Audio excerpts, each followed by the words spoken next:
का नाम है मुफ्ती इस्माइल राजकोटी साहब, और माशाल्लाह इंस्टाग्राम के ऊपर एक अच्छी खासी फ़ैन फॉलोइंग है, कई लाख में है, और बहुत ज़बरदस्त वीडियोस बनाते हैं।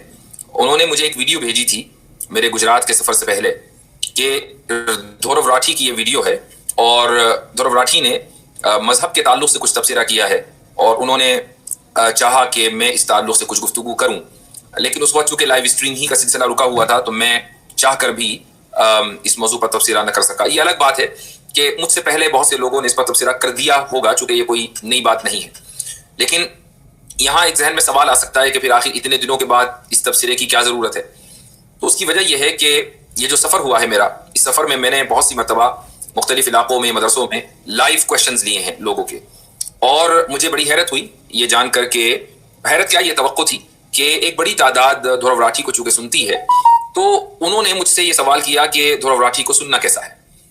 ज़ाहिर है कि कोई इसमें हरज की बात नहीं है कि उसको सुना जाए, वो एक अच्छा कंटेंट क्रिएटर है, लेकिन हर चीज़ को जब तक आप उसको उसकी हुदूद व क़ुयूद में रखेंगे तो वो चीज़ सही रखती है, लेकिन आप अगर उसको उसकी हुदूद व क़ुयूद से बाहर निकाल दें तो अब यही जुल्म है। यानी जुल्म की तारीफ़ क्या है? जुल्म की डेफिनेशन है वज़उ शैइन फ़ी गैरि महल्लिही, कि किसी चीज़ को उसके महल के अलावा, जहाँ वो सूट करती है उसके अलावा कहीं रखना, ये दरअसल जुल्म है।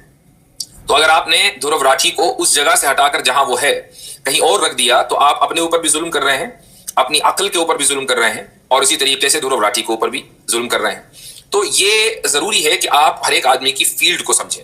उसकी फील्ड मसलन जनरल नॉलेज देना है, या इसी तरीके से पॉलिटिक्स के ऊपर बात करना है। जब वो उसके ऊपर बात करता है और जनरल नॉलेज देता है तो यकीनन धोरव राठी की रिसर्च बड़ी अच्छी होती है, और रिसर्च टीम है उनकी, और वो एक अच्छा कंटेंट लोगों के सामने पेश करते हैं, और एडिटिंग चूँकि बड़ी ज़बरदस्त होती है तो सुनने में अच्छा लगता है। लेकिन जैसे ही वो शख्स अपनी लिमिट क्रॉस करता है और अब वो पॉलिटिक्स और जनरल नॉलेज से निकलकर रिलीजन के मैदान में आ जाते हैं, तो वहाँ पर उनकी जो रिसर्च है वो ज़ीरो है, बिल्कुल ज़ीरो। उसका यानी ऐसा लगता है कि कहाँ एक आदमी जो बज़ाहिर ऐसा लगता है कि बहुत इंटेलिजेंट है, लेकिन फिर वो इस कदर अहमकाना गुफ्तगू क्यों कर रहा है? यह अहमकाना गुफ्तगू इसलिए हो रही है चूँकि उस शख्स ने अपने मैदान से बाहर कदम रख दिया। यानी मसलन मेरा मैदान रिलीजन है, मैं अगर रिलीजन पर गुफ्तगू करूंगा, हो सकता है कि आप में से कुछ लोग क्रिटिसाइज करें, लेकिन ये नहीं होगा कि 3 मिनट के अंदर में 100 तजादात मेरी गुफ्तगू के अंदर आ जाएं, बल्कि कंसिस्टेंसी के साथ मैं एक मुद्दे को रखूंगा। लेकिन अगर मैंने उस मैदान से बाहर रखकर मैं फॉरेन अफेयर्स के ऊपर बात करने लग जाऊं, या मैं दुनिया की मुल्कों की पॉलिटिक्स के ऊपर बात करने लग जाऊं, तो हो सकता है कि मैं दसियों ब्लंडर करूं, चूंकि ये मेरा मैदान नहीं है। तो ये अलग बात है कि पॉलिटिक्स एक ऐसी चीज़ है कि जिसका ताल्लुक हम में से हर एक से, और हमारी ज़िंदगी उससे मुतासिर होती है। हम जिस मुल्क में भी रहते हैं वहाँ की जो पॉलिटिक्स है वो हमारी ज़िंदगियों के ऊपर असर करती है, हमारे जहनों के ऊपर असर करती है। इसके बावजूद हर एक को उसके बोलने की अथॉरिटी नहीं है, चूँकि उसको हालात हाजिरा का मुकम्मल इल्म नहीं होता, और बहुत सी चीज़ें वो चाह कर भी समझ नहीं पाता। तो हम इस तमहीदी गुफ्तगू के बाद देखेंगे कि धोरव राठी ने उस मुख्तसर सी वीडियो में क्या कहा है। मैं ऑडियो चलाऊंगा, वीडियो नहीं, और उसके ऊपर इंशाअल्लाह मैं तफसीरा भी करूंगा जैसे जैसे हम आगे बढ़ेंगे। 3 मिनट की वीडियो है, कोई लंबा चौड़ा इसके ऊपर कलाम नहीं करना है। तो वो सबसे पहले सवाल का जवाब दे रहे हैं, और सवाल उनसे ये पूछा जा रहा है कि क्या आप खुदा में बिलीव करते हैं, क्या आप खुदा को मानते हैं? तो इसका जवाब वो देते हैं, लेकिन आप उन्हीं की ज़बानी सुने वो क्या कहते हैं। इंडस्ट्री में क्रिएटिविटी डाउन जा रही है और लोगों के लिए ओवरऑल एक बहुत बुरा असर पड़ रहा है। ये वाला सवाल आवाज आ रही है, ज्यादा लाइक है, 2000 से ज्यादा लोगों ने लाइक किया है। Do you believe in God? If yes then is it formless or not? Do you believe in any religion? इसका जवाब भी बड़ा सीधा है, नहीं। मेरी राय में जितना भी, अच्छा देखें, यहाँ पर गौर कीजिएगा कि उन्होंने सवाल पढ़ा कि do you believe in any religion, do you believe in God, और अगर आप बिलीव करते हैं तो क्या वो गॉड फॉर्म वाला है, यानी उसकी कोई शेप है, या फॉर्मलेस है। और फिर जब वो जवाब देना शुरू करते हैं, तो वो पढ़ रहे हैं, जब वो जवाब देना शुरू करते हैं तो वो ये कहते हैं कि इसका जवाब भी बड़ा सीधा है। ये लफ्ज़ ज़हन में रखिएगा, इसका जवाब भी बड़ा सीधा है। क्या है? कुछ मैंने सीखा है दुनिया के बारे में, हमारी प्लैनेट की हिस्ट्री के बारे में, एवोल्यूशन के बारे में, ये सारी चीजों को समझकर मैंने जो अंडरस्टैंडिंग डेवलप करी है। मेरी राय में कोई भगवान, कोई अल्लाह, कोई गॉड एग्जिस्ट नहीं करता, लेकिन एट द सेम टाइम मैं मानता कि मैंने जो कुछ सीखा इस कायनात के बारे में और इस दुनिया के बारे में, उससे पता चलता है कि कोई गॉड या कोई अल्लाह, कोई भगवान एग्जिस्ट नहीं करता। तो धोरव राठी के नज़दीक जो गॉड का मुकद्दमा है या खालिक का, क्रिएटर का जो कॉन्सेप्ट है, उस पर गुफ्तगू करना बहुत ही एक सीधा सच्चा मामला है, सीधी सीधी बात है, बड़ा आसान मसला है कि गॉड एग्जिस्ट नहीं करता है। क्यों? चूंकि भाई हमें साइंस ये बताती है, दुनिया में हमने गौर व फिक्र किया, उससे हमें ये पता चलता है। अब अगर आप धोरव राठी से ये सवाल करें कि तुम अपने आप को थोड़ा सा पीछे लेकर चले जाओ, कितने पीछे, तुम अपने اس دور میں چلے جاؤ جہاں تمہارا ذہن اسکول کی جو ایکسپائرڈ نالج ہے جو اسکول میں دی جا رہی ہے، اس وقت پوری دنیا میں ایکسپائرڈ سائنس پڑھائی جاتی ہے، تو وہ جو ایکسپائرڈ سائنس ہے تمہارا ذہن اس سے ابھی پولوٹیڈ نہیں ہوا ہے، ابھی اس سے تمہارا ذہن متاثر نہیں ہوا ہے، یعنی تم فطرت کے قریب ہو، تم اپنے آپ کو اس دور میں لے جاؤ اور وہاں یہ سوال اپنے آپ سے کرو یا اپنے جیسے کسی بھی بچے سے کہ جس کا جو so called modern education, modern expired education ہے، یعنی ایکسپائرڈ بھی ہے ماڈرن بھی ہے، اس سے اس کا ذہن ابھی پولوٹیڈ نہ ہوا ہو، اور اس سے یہ پوچھو کہ تمہارا کھلونا، تمہارے ارد گرد کی کوئی بھی چیز، تمہارا گھر، تمہارا گھروندا، تمہارے گھر کی کار، تمہارا کوئی بھی جو کچھ تمہارے ارد گرد ہے، کیا وہ خود سے خود بن گیا ہے یا اس کا کوئی نہ کوئی بنانے والا ہے؟ ایک 5 سال کا بچہ جو فطرت کے قریب ہے اور ابھی اس کی فطرت مسخ نہیں ہوئی ہے، متاثر نہیں ہوئی ہے، وہ ہر حال میں یہی کہے گا کہ میرا کھلونا بھی کسی نہ کسی نے بنایا ہے، میرا گھر بھی کسی نہ کسی نے بنایا ہے، ہمارے گھر کا چولہا بھی کسی نہ کسی نے بنایا ہے، میں جو کھانا کھاتا ہوں وہ بھی کوئی نہ کوئی بناتا ہے۔ غرض کے ہر چیز جو بچے کی زندگی میں ہے، بچے کا یہ یقین ہے چونکہ اس کی فطرت ابھی مسخ نہیں ہوئی ہے کہ اس کا کوئی نہ کوئی بنانے والا ہے۔ تو اب جب آپ جیسے جیسے آگے بڑھتے ہیں تو جس کی فطرت مسخ ہو جاتی ہے وہ یہ سمجھتا ہے کہ میں لاجیکلی اسٹرانگ ہو رہا ہوں، میں ریشنلی بہت ہی پروگریسو بن رہا ہوں، جبکہ ایسا نہیں ہوتا۔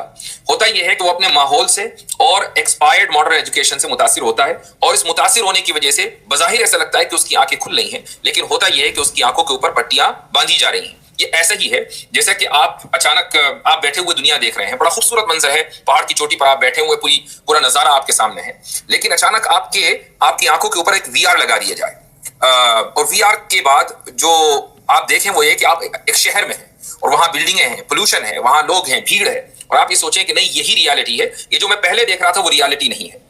تو کیا ہوا کہ اس وی آر ڈیوائس نے آپ کے ذہن کو متاثر کر دیا۔ بالکل ایسے ہی یہ جو ماڈرن ایکسپائرڈ ایجوکیشن ہے وہ آپ کے ذہن کو متاثر کر دیتی ہے اور بچے کے ذہن کو متاثر کرتی ہے۔ ایک سوال میں دھرو راٹھی کے لیے چھوڑ کر جا رہا ہوں اور اس کے بعد ہم آگے بڑھیں گے۔ وہ سوال یہ ہے کہ ہم آخر کیوں ایک مفرد اور مرکب کے درمیان فرق کرنے کے قائل ہیں؟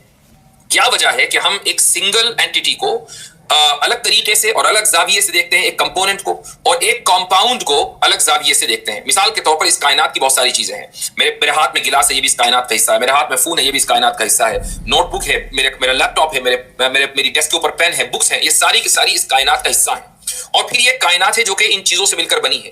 تو آخر کیا وجہ ہے کہ اس کائنات کے ایک ایک حصے کو، ایک ایک کمپوننٹ کو، اس کے بارے میں تو ہمارا یقین ہو کہ ان کا کوئی بنانے والا ہے؟ کتاب خود سے خود وجود میں نہیں آئی، اس کا لکھنے والا ہے، پین کا بنانے والا ہے، فون کا بنانے والا ہے، سیمسنگ کمپنی ہے۔ یاد رکھیے کہ جب بھی آپ سیمسنگ کے بارے میں سوچیں تو اویس اقبال کا ضرور ذہن میں آنا چاہیے نام۔ تو ان سب کا بنانے والا ہے، لیکن جو کمپاؤنڈ ہے، یعنی پوری کائنات جو مرکب ہے، اس کا کوئی بنانے والا نہیں ہے۔ تو یہ مفرد اور مرکب کے درمیان، یعنی کمپوننٹ اینڈ کمپاؤنڈ کے درمیان آپ فرق کیوں کرتے ہیں، اور اس کی کیا لاجیکل ریزن ہے کہ کمپوننٹس تو سب کے سب کوئی نہ کوئی ان کا بنانے والا ہو، لیکن کمپاؤنڈ خود بخود بن جائے؟ اس فرق کی کوئی لاجیکل ریزننگ ہمیں چاہیے۔ یہ سوال دھرو راٹھی اور ان جیسے تمام ملحدین کے لیے ہے جو خدا کے وجود کے قائل نہیں ہے اور کائنات کے تعلق سے وہ سوچتے ہیں کہ کائنات خود بخود بن جاتی ہے۔ آگے چلتے ہیں، دیکھتے ہیں کہ دھرو صاحب آگے کیا کہتے ہیں۔ مانتا ہوں کہ سوال کافی ڈیبیٹیبل ہے، اس پر بہت لمبی چرچا کری جا سکتی ہے، اور جو لوگ دوسرا اوپینین ہے جن لوگوں کا، ان کے اوپینین کی میں رسپیکٹ کرتا ہوں۔ اگر آپ میں سے کسی کو لگتا ہے کہ گاڈ ایگزسٹ کرتے ہیں تو میں اس بات کا رسپیکٹ کرتا ہوں، کیونکہ یہ کوئی ایسا سوال نہیں ہے جو بڑی آسانی سے آنسر کیا جا سکے۔ یہ کوئی ایسا سوال نہیں ہے کہ جو بڑی آسانی سے آنسر کیا جا سکے۔ اب دیکھیں، ابھی 2 منٹ ہوئے ہیں اس ویڈیو کو شروع ہوئے دھرو راٹھی کی۔ جب وہ سوال پڑھتے ہیں وہ یہ کہتے ہیں کہ اس کا سیدھا سا جواب یہ ہے کہ گاڈ موجود نہیں۔ پھر کہتے ہیں ایک دوسری رائے بھی ہے، میں اس کی بھی عزت کرتا ہوں، چونکہ گاڈ موجود ہے یا نہیں یہ کوئی ایسا سوال نہیں ہے کہ جس کا جواب بڑی آسانی سے دیا جا سکے۔ بھائی آپ کہنا کیا چاہتے ہیں کہ اس کا جواب آسانی سے دیا جا سکتا ہے یا نہیں؟ اگر دیا جا سکتا ہے تو آپ نے شروع میں دیا، اور نہیں دیا جا سکتا تو پھر آپ یہ کیوں کہہ رہے ہیں؟ یعنی یہ دونوں ہی باتوں کے اندر تضاد ہو گیا، بلکہ 2 ہی منٹ کے اندر آپ نے متضاد گفتگو کر دی۔ ایک طرف یہ کہتے ہیں کہ بہت سیدھا اس کا جواب ہے، اور دوسری طرف کہتے ہیں کہ نہیں بہت مشکل اس کا جواب ہے، آسانی کے ساتھ اس کا جواب نہیں دیا جا سکتا۔ ہوتا یہ ہے کہ جب خدا کی طرف سے ہدایت کو سلب کر لیا جائے اور تو پھر انسان کی جو عقل ہے وہ کام کرنا بند کر دیتی ہے۔ تو ایک ایسا شخص کہ جس کو بظاہر انٹیلیجنس سمجھا جاتا ہے اور وہ معاملے کی تہ تک پہنچ جاتا ہے، جب مذہب کے اوپر گفتگو کرتا ہے تو وہ چھوٹی سی بات نہیں سمجھ پاتا اور 2 منٹ کے اندر اتنا بڑا بلنڈر کر دیتا ہے کہ وہ اپنے آپ سے ہی کانٹرڈکشن کرنے لگتا ہے۔ پھر آگے وہ یہ کہتے ہیں، ساتھ ہی ساتھ میں یہ بھی کہنا چاہوں گا کہ میں دنیا کے سبھی دھرموں کا ادب بھی کرتا ہوں اور ان کی امپورٹنس بھی سمجھتا ہوں۔ آپ پوچھو گے یہ کیسے ہو سکتا ہے؟ اگر میں بھگوان میں نہیں مانتا تو ریلیجنس کی رسپیکٹ کیوں کرتا ہوں؟ میں اس لیے کرتا ہوں کیونکہ دنیا بھر میں بلینس آف لوگ ریلیجن کو ایک گائیڈنگ لائٹ کی طرح دیکھتے ہیں۔ रिलीजन की मदद से करोड़ों लोगों को उम्मीद मिलती है, अपनी लाइफ में एक पर्पस मिलता है, अपनी जिंदगी में कठिनाइयों से लड़ने का एक जरिया मिलता है। और एक कल्चरल पर्सपेक्टिव से अगर देखा जाए तो रिलीजन्स लोगों को साथ में जोड़कर रखने का काम करते हैं। जी, तो वो ये कहते हैं कि कल्चर पर्सपेक्टिव से अगर देखा जाए तो रिलीजन लोगों को साथ में जोड़ने का काम करते हैं, इसलिए मैं रिलीजन की इज्जत करता हूं और जितने भी लोग रिलीजन में बिलीव करते हैं मैं उनकी इज्जत करता हूं, एहतराम करता हूं। बज़ाहिर कहने में बहुत अच्छी लगती है बात, एक आम आदमी के जहन में ये आती है भाई गौरव राठी कितना अजीम इंसान है कि वो रिलीजन को नहीं मानता लेकिन रिलीजन की इज्जत करता है। ऐसा ही होना चाहिए एक आदमी को। नहीं, ऐसा नहीं होना चाहिए, किसी भी आदमी को ऐसा नहीं होना चाहिए, क्योंकि ये हिमाकत का आला तरीन दर्जा है। कैसे? वो इसलिए कि क्या आपका उसूल इज्जत करने का उसूल ये है, किसी भी चीज के लायक ताजीम होने का उसूल ये है कि वो लोगों को जोड़ने का काम करती हो? अगर उसूल ये है तो फिर फाशिज्म की भी आपको इज्जत करनी चाहिए, क्योंकि एक जमाने में फाशिज्म ने भी लोगों को जोड़ने का काम किया था। इसी तरीके से कम्युनिज्म, जो हार्डकोर कम्युनिज्म है कि जिसके दामन पर लाखों नहीं करोड़ों लोगों के इंसानों की जान का खून है, इंसानों का खून किया उन लोगों ने, तो मसलन रशियन कम्युनिस्ट है, चाइनीज है, तो क्या इन लोगों ने भी, इन निजामों ने भी लोगों के जोड़ने का काम किया है? तो क्या आप इनकी भी इज्जत करते हैं? दुनिया के बहुत से इलाके ऐसे हैं कि जहां डिक्टेटरशिप है और ये डिक्टेटरशिप लोगों को जोड़ने का काम कर रही है। आप नॉर्थ कोरिया चले जाएं, नॉर्थ कोरिया में लोग एक ही तरह जिंदगी गुजारते हैं, यहाँ तक कि उनके हेयर स्टाइल भी बस 5-6 तरह के ही हैं, वो अपना हेयर स्टाइल भी नहीं बदलते, लोग आपस में जुड़े हुए हैं। उनका जो भी फेस्टिवल है कि जब नॉर्थ कोरिया का बानी पैदा हुआ था वो उनका फेस्टिवल है, जब मरा था तो वो उनका मॉर्निंग डे है कि जिसमें वो गम मनाते हैं। पूरी कौम जुड़ी हुई है। तो आप नॉर्थ कोरिया की भी इज्जत करें, वहां के डिक्टेटर की इज्जत करें, वो भी काबिल ताजीम है। तो काबिल ताजीम होना, अगर इसका उसूल ये है कि एक निजाम लोगों को जोड़े हुए है, तो फिर बहुत सारे ऐसे निजाम है कि जिनको आप तस्लीम नहीं करते और वो लोगों को जोड़े हुए हैं। इससे यह साबित हुआ कि जो निजाम लोगों को जोड़े, जरूरी नहीं है कि वो काबिल ताजीम भी हो, जरूरी नहीं है कि उसकी इज्जत की जाए। असल यह है कि वो निजाम इंसाफ के ऊपर मबनी है या नहीं, असल ये देखना चाहिए। और इंसाफ का मतलब सिर्फ ये नहीं कि आप लोगों के पर्सपेक्टिव से देखें, यानी इंसाफ को आप लोगों के तनाजुर से हटकर देखें। इंसाफ और की जो डेफिनेशन है, जुल्म की डेफिनेशन है, वो सामने रखें। वज़्उ शैइ फी महल्ली, किसी चीज को उसका ड्यू राइट देना, ये इंसाफ है। और किसी चीज को किसी ऐसी जगह रख देना कि जहां वो मुनासिब ना हो, जो उसके सूटेबल ना हो, वज़्उ शैइ फी गैरि महल्ली, यानी किसी चीज को उसका ड्यू राइट ना देना, ये इंसाफ नहीं है, ये जुल्म है। तो जब आप इंसाफ और जुल्म की इस डेफिनेशन को सामने रखेंगे तो आपको पता चल जाएगा कि किस निजाम को इज्जत देनी चाहिए और किस निजाम को इज्जत नहीं देनी चाहिए। फिर एक चीज वो ये कहते हैं कि भाई मैं लोगों की इज्जत इसलिए करता हूं, मज़ाहिब की इज्जत इसलिए करता हूं कि दुनिया में करोड़ों नहीं अरबों लोग मजहब के मानने वाले हैं। इस चीज को ध्यान में रखिएगा कि करोड़ों अरबों लोग चूंकि एक काम कर रहे हैं, इसलिए वो काम मेरे नजदीक सही और काबिल ताजीम है। जब ये आप जहन में रहेगी ये बात, तो अब हम आगे बढ़ते हैं। देखिए वो आगे कितना बड़ा ब्लंडर करते हैं। ये सारे कस्टम्स और ट्रेडिशंस रिलीजन से निकल कर आते हैं, इनकी अपनी एक जगह है हमारी इस दुनिया में। इस कारण है कि मैं अपने आप को एक हिंदू एथिस्ट बुलाता हूँ। मैं एथिस्ट भगवान में नहीं मानता, लेकिन मैं हिंदुइज्म के ट्रेडिशंस और कस्टम्स को फॉलो करता हूँ। जैसे कि आप शादी में देखा हो, you think mythology is history? नहीं, माइथोलॉजी हिस्ट्री क्यों होगी? अगर माइथोलॉजी हिस्ट्री होती तो उसे माइथोलॉजी मेटाफोरिकल। अब क्या मेटाफोरिकल है क्या नहीं है, इस पर मेरी क्या राय है, इससे फर्क नहीं पड़ता। फर्क उससे पड़ता है जो इंसान उन रिलीजियस टेक्स्ट को पढ़ रहा है, उसके पर्सपेक्टिव से वो चीजें मेटाफोरिकल है या लिटरल। कुछ लोग सेम टेक्स्ट को पढ़कर लिटरली लेते हैं, कुछ लोग उसे मेटाफोरिकली लेते हैं। मेरा बस ये मानना है कि अगर कोई ऐसी चीज लिखी है किसी रिलीजियस टेक्स्ट में जो रैशनैलिटी के खिलाफ जाती हो, लॉजिक के खिलाफ जाती हो, कोई चीज ऐसी अगर रिलीजियस टेक्स्ट में लिखी है जो रैशनैलिटी के खिलाफ जाती हो, लॉजिक के खिलाफ जाती हो, यहाँ सवाल गौरव राठी से होना चाहिए किसकी लॉजिक और किसकी रैशनैलिटी के खिलाफ जाती हो?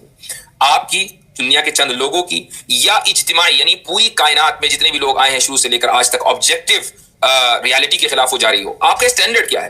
मतलब अगर आप ये कहें कि भाई ये मेरी लॉजिक के खिलाफ जा रही है, तो भाई आपकी लॉजिक जाए तेल ले लें, हमें इससे क्या लेना देना? आपकी लॉजिक मेरे नजदीक बिल्कुल ही लॉजिकल है, तो मैं उसको साबित भी कर सकता हूं, और ऐसा ही हो सकता है कि आप भी किसी दूसरे मजहबी इंसान की लॉजिक को लॉजिकल साबित कर दें। तो ये स्टैंडर्ड, तो स्टैंडर्ड ना रहा कि कोई भी बात अगर मजहब की ऐसी है जो लॉजिक और रैशनैलिटी के खिलाफ जाए तो उसको नहीं मानना चाहिए या उसको मेटाफोरिकल मान लेना चाहिए।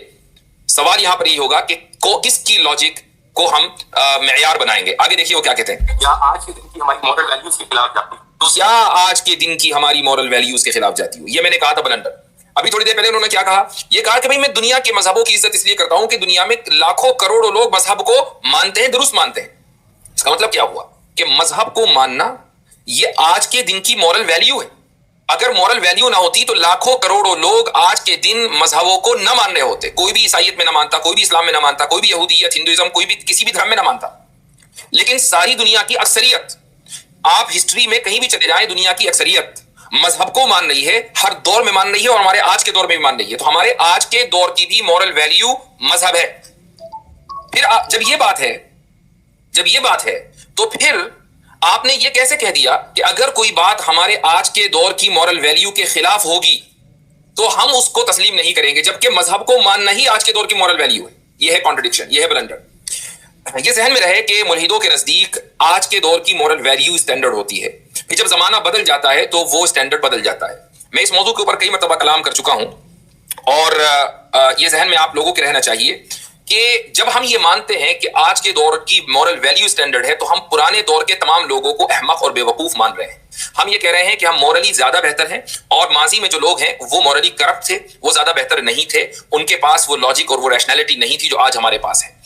جبکہ صورتحال یہ ہے کہ اگر ان لوگوں کی لاجک اور ریشنلٹی ہمارے پاس نہ ہوتی تو آج ہم بالکل، یعنی کس کو کہنا چاہیے کہ نہ دھوبی کا گھوڑا کیا ہے، وہ نہ گھر کا نہ گھاٹ کا، وہ صورتحال رہتی ہے ہماری، وہ جو مثال ہے اردو کی، تو دھوبی کا کتا، نہ گھر کا نہ گھاٹ کا، وہ مثال ہے۔ تو ارسطو کی لاجک اور فلسفی کے بغیر کیا آج کی فلسفی باقی رہ سکتی تھی؟ پلیٹو کی فلسفی کے بغیر، اس کے ڈسکورسز کے بغیر کیا آج کے دور میں آپ لاجیکل گفتگو کر سکتے تھے؟ یہ ایک ایوولوشن ہے جو کہ گریک دور سے شروع ہوا اور پھر اسلامک دور میں ہوتا ہوا یہاں تک پہنچا ہے۔ آپ کو ماضی کے دور میں جانا پڑے گا اور ان کی مورل ویلیوز کو اپنانا پڑے گا، ان کو عزت دینی پڑے گی، ان کو عقل مند سمجھنا پڑے گا، تبھی آپ عقل مند ہو سکتے ہیں، ورنہ آپ بھی بے وقوف ہیں۔ اس کے بعد لاسٹ پوائنٹ، یا تو ہمیں اگنور کر دینا چاہیے یا پھر ہمیں اسے میٹافوریکل سینس میں لینا چاہیے۔ یہ بہت بڑا فرق ہے جو لوگوں کو سمجھنا ضروری ہے، کیونکہ یہی فرق ہوتا ہے ایک سمجھدار ریلیجس انسان میں اور ایک ایسے بیوقوف ریلیجس انسان میں جو اندھ وشواسی بن جاتا ہے۔ کیا مطلب ہے اس کا؟ وہ یہ کہہ رہے ہیں کہ اگر کوئی شخص ریلیجس ٹیکسٹ بک کو پڑھتا ہے اور اس میں کوئی بات اس کو لاجک یا ریشنلٹی کے خلاف ملتی ہے تو اس کو میٹافوریکل لینا چاہیے۔ اگر وہ میٹافوریکل نہیں لے گا تو پھر وہ ایک ریلیجس بے وقوف انسان ہے کہ جو اندھ وشواسی میں مبتلا ہے۔ ابھی تھوڑی دیر پہلے وہ یہ کہہ رہے تھے کہ میں دنیا کے تمام مذہبوں کی اور مذہب میں ماننے والوں کی عزت کرتا ہوں۔ اگر آپ واقعی مذہب کے ماننے والوں کی عزت کرتے ہیں تو پھر اسی ویڈیو میں 1.5 منٹ کے وقفے کے بعد آپ مذہب کے ماننے والوں کی اکثریت، دنیا کی اکثریت کو بے وقوف بھی کہہ رہے ہیں، اندھ وشواسی بھی کہہ رہے ہیں۔ بھئی یہ کیسی عزت ہے؟ میں آپ کی بہت عزت کرتا ہوں اور آپ بہت بڑے بے وقوف ہیں۔ اب ذرا میرے اس اسٹیٹمنٹ کو غور کیا جائے کہ ایک طرف میں یہ کہوں کہ آپ بہت ہی زیادہ لائق تعظیم ہیں، بہت زبردست، آپ کا بہت مقام میرے دل میں، بھائی بڑا میں نے سینہ چوڑا کیا ہوا آپ کے لیے، ہیں آپ بہت بڑے بے وقوف۔ تو کیا ایک ایسا آدمی جو اس طرح کا اسٹیٹمنٹ دے گا، کیا آپ یہ ماننے کے لیے تیار ہو جائیں گے کہ واقعی یہ شخص دوسرے موضوعات پر بہت زیادہ محنت کے ساتھ کانٹینٹ پروڈیوس کرتا ہوگا؟ بڑی مشکل ہے پھر اس چیز کو تسلیم کرنا۔ لیکن میں دھورو راٹھی کو یعنی میں سمجھتا ہوں کہ انہوں نے ایک اچھا کانٹینٹ انڈین کانٹیکس میں دیا ہے، خصوصاً پالیٹکس میں اور بھی دوسرے موقع پر، اور ان سے یہ توقع کی جاتی ہے کہ جب آپ کوئی بھی کانٹینٹ بنائیں تو پلیز مذہب سے دور رہیں، اور اگر مذہبی موضوعات پر گفتگو کرنی ہے تو پھر جیسے آپ نے کسی ہندو اسکالر کو ایک مرتبہ بلایا تھا، شاید پرشانت کیا نام تھا اس کو بلایا تھا، تو میں سمجھتا ہوں کہ اسی طریقے سے کرسچینٹی اور اسلام کے جو بھی اس طرح کے لوگ ہیں کہ جو اپنے مذہب کو بہت اچھی طریقے سے ریشنلی پیش کر سکتے ہیں، ان سے آپ کی گفتگو ہونی چاہیے۔ یہ نہ ہو کہ آپ اپنی رائے دیں، چونکہ آپ اپنی رائے دیں گے مذہب کے معاملے میں تو ہم یہاں بیٹھے ہیں آپ کو ایکسپوز کرنے کے لیے، چونکہ یہ ممکن نہیں ہے کہ آپ خدا اللہ اسلام کے بارے میں کوئی بات کریں اور ہم لوگ خاموش ہو جائیں اس لیے کہ آپ نے کچھ اچھی ویڈیوز بنا رکھی ہیں۔ یہ دھورو راٹھی حفیظہ اللہ کا جو ٹائٹل ہے یہ آپ کو کہیں اور سے ملے تو ملے، ہماری طرف سے آپ کو نہیں ملے گا۔ تو آج کے لیے دھورو راٹھی کے تعلق سے جو ابتدا میں مجھے تبصرہ کرنا تھا وہ اتنا ہی۔